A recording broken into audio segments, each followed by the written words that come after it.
Okay, welcome back everyone, and I have another toy that I'm duplicating, and I will tell you why I'm duplicating it, and by that I mean that I've had this toy already, and I will tell you why I bought two, just like the rocket fighter. But before I get into it, take a second to subscribe, please. I would appreciate it, whatever platform you're watching this on, and it takes 2 seconds, and don't forget to hit the bell icon or whatever icon to be notified. A notification icon, if you will. So you will stay on top of these uber cool toys.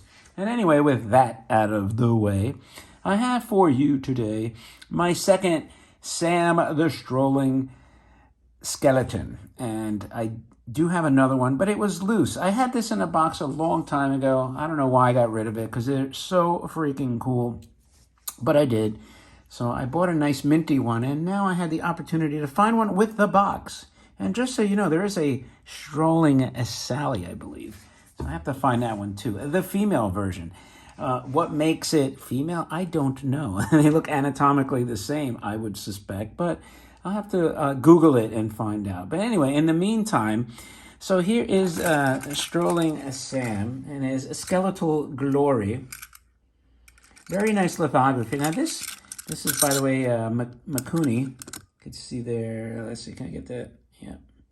Mikuni, made in Japan. I don't know how these arms haven't broken off. They're only held on by a little tab, but they seem to do the job. And a nice lithography here. Look at the shading on the head.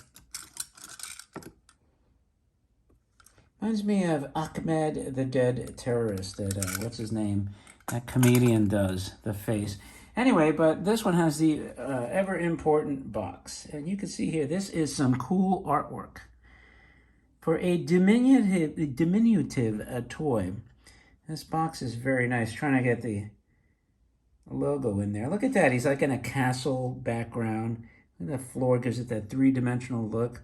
And here's his brother, probably got decapitated for some reason or another. And it tells you to take a stroll with Sam. Very Scooby-Doo-like to me as far as the fear factor. And here's your side panel, end panel. The side panel again. So they're basically, the side and the end panels are the same. There's a little tear, and I would imagine that's probably from where the wind-up mechanism hit the box, because this does protrude out.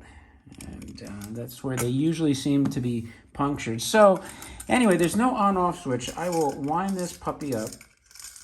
Once you start winding it and you hear the flywheel, that's when it has resistance. You could tell that you wound it enough, because other than that, there's no start stop. So I don't believe he's going to stay great on camera. He might flip around, but let's let him go and see what he does.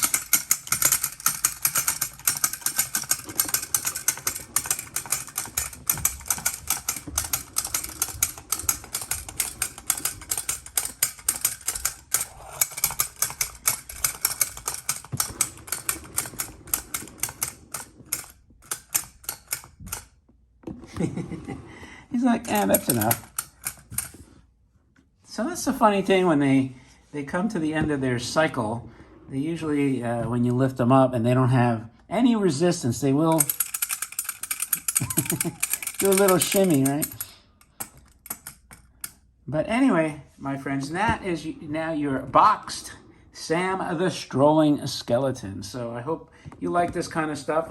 By the way, these are, when I eventually have my setup, I plan to acquire a few more of these, because I want to have, and I think I mentioned this before, but I want to have them around like the Hooten Haunted House and those big trees. So if you have like a half a dozen of these littering your spooky monster toy area, I think you're doing a good job. Anyway, but we'll see when the time comes. Thanks as always for joining me. Again, a reminder, don't forget to subscribe. And with that, I will talk to you later.